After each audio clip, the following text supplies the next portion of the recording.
Assalamualaikum warahmatullahi wabarakatuh. Perkenalkan, nama saya Salman Ahmad Yusuf dari jurusan Karawitan semester 2 kelas 2A. Di sini saya akan mempresentasikan tentang seni terbang buhun dan kerajinan kulit.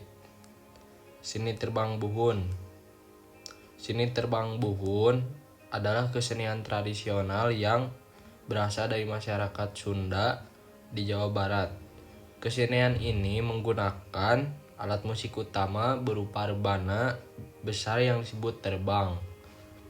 Kata buhun berarti kuno atau leluhur, sehingga terbang buhun bisa diartikan sebagai kesenian rebana kuno yang sudah ada sejak lama.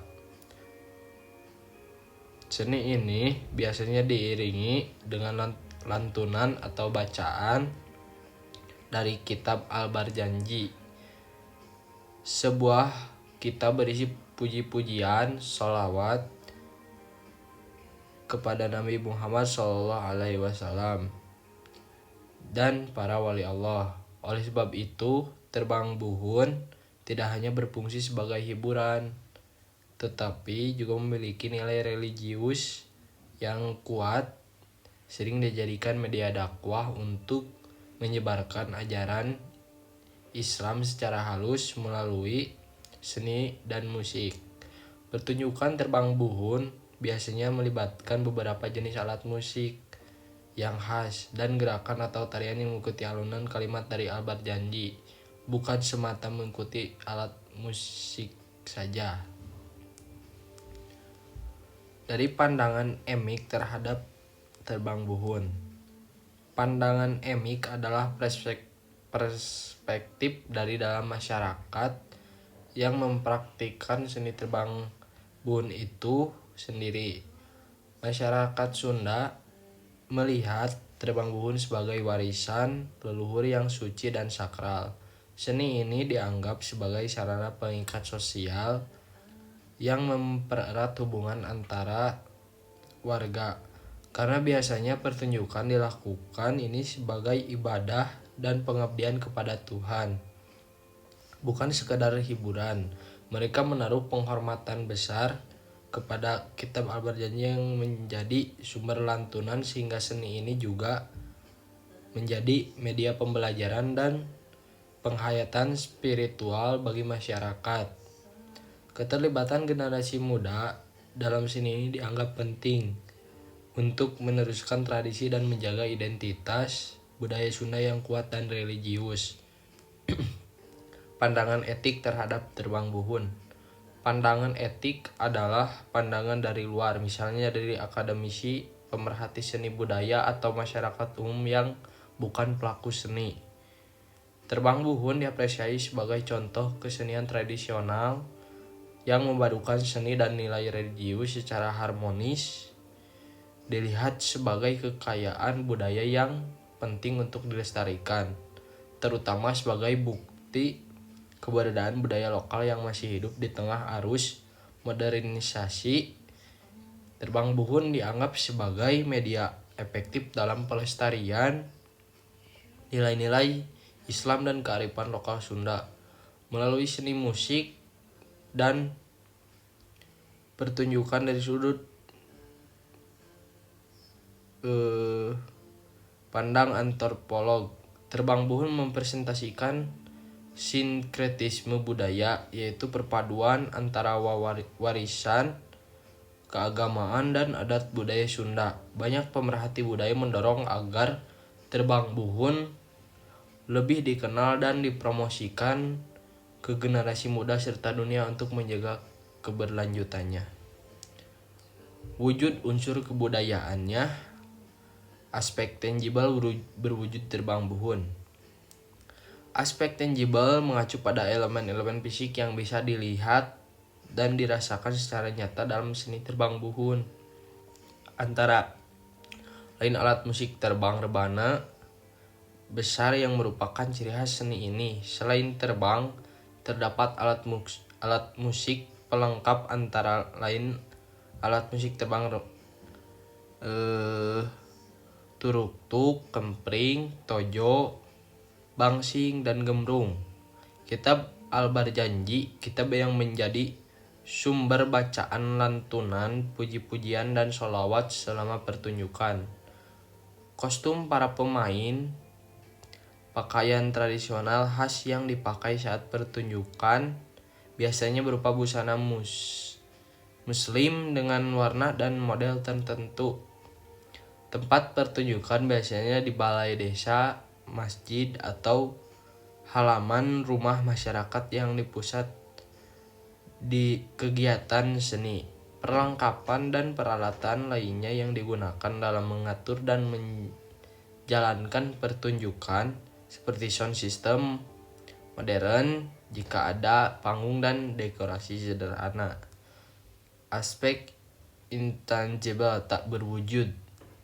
Aspek intangible merupakan elemen-elemen non-fisiknya namun sangat penting dalam seni terbang buhun, antara lain nilai-nilai spiritual dan religius yang terkandung dalam bacaan Al-Barjanji dan kesadaran kolektif pelaku seni untuk mengabdi kepada Tuhan. Pengetahuan tradisi tentang cara memainkan alat musik, teknik vokal, dan tata gerak yang mengikuti alunan kalimat kitab.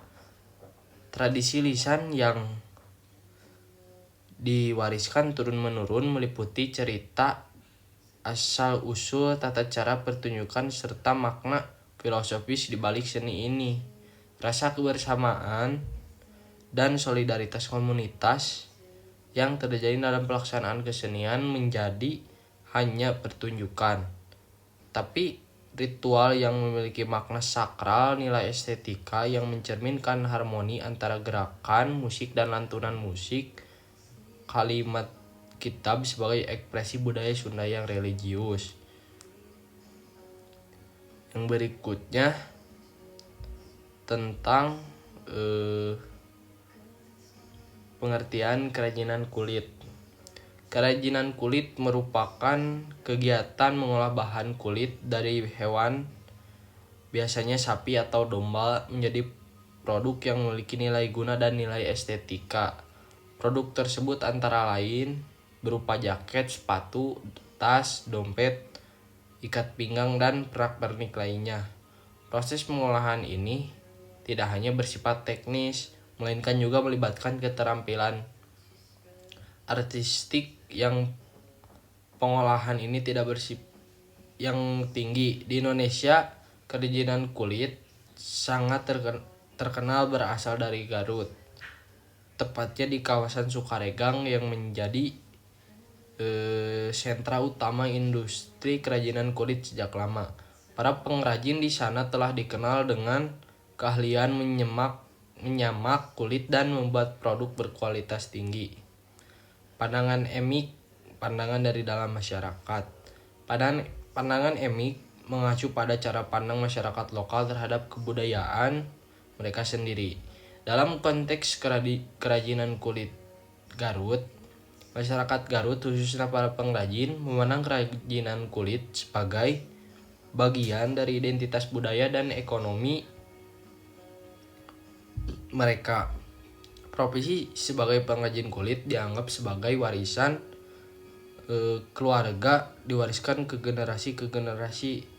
Terdapat kebanggaan tersendiri bagi masyarakat yang terlibat dalam produksi kerajinan ini, karena mereka merasa berkontribusi menjaga nama baik daerah melalui produk yang berkualitas. Kerajinan kulit juga dilihat sebagai bentuk kreativitas lokal yang memadukan keterampilan teknis dengan kepekaan terhadap desain dan estetika. Pandangan etik atau pandangan dari luar masyarakat. Pandangan etik merupakan cara pandang dari luar atau pengamat terhadap suatu budaya dari perspektif luar. Pengrajin kulit dilihat sebagai contoh sukses industri kreatif berbasis tradisi. Produk-produk kulit Garut dikenal memiliki kualitas baik, tahan lama, dan dibuat dengan teknik pengerjaan tangan handmade yang cermat. Banyak konsumen di luar daerah, bahkan luar negeri, yang mempresiasi nilai seni dan keunikan desain produk kulit Garut. Selain ini, industri ini dianggap sebagai wujud nyata dari pengembangan ekonomi lokal berbasis kearifan Wujud aspek tangible berwujud. Aspek tangible merujuk pada elemen kebudayaan yang bisa dilihat, disentuh, atau dirasakan secara fisik. Dalam kerajinan kulit Garut, aspek tangible antara lain produk jadi seperti jaket, tas, sepatu, dompet ikat pinggang, dan aksesoris lainnya. Tempat produksi, kawasan Sukaregang di Garut yang dipenuhi toko-toko dan bengkel produksi kulit. Peralatan, alat penyamakan, mesin jahit kulit, alat potong kulit, alat sablon, dan pewarna. Bahan mentah kulit sapi atau domba yang telah melalui proses penyamakan. Aspek intangible atau tak berwujud. Aspek intangible adalah elemen kebudayaan yang bersifat non-fisik seperti nilai pengetahuan, tradisi, atau keterampilan. Pengetahuan tradisional tentang cara menyamak kulit secara alami maupun kimiawi, teknik keterampilan.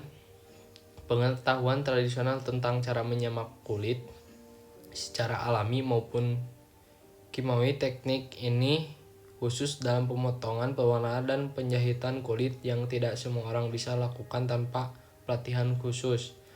Nilai estetika yang diterapkan dalam desain produk yang biasanya terinspirasi oleh budaya lokal atau tren mode global, tradisi keluarga. Banyak pengrajin yang belajar dari orang tua atau kakek nenek lokal atau tren mode global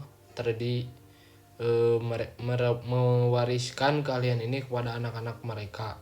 Nilai kerja keras, ketekunan, dan kebanggaan lokal juga merupakan bagian dari warisan budaya tak berwujud yang menyertai kerajinan ini.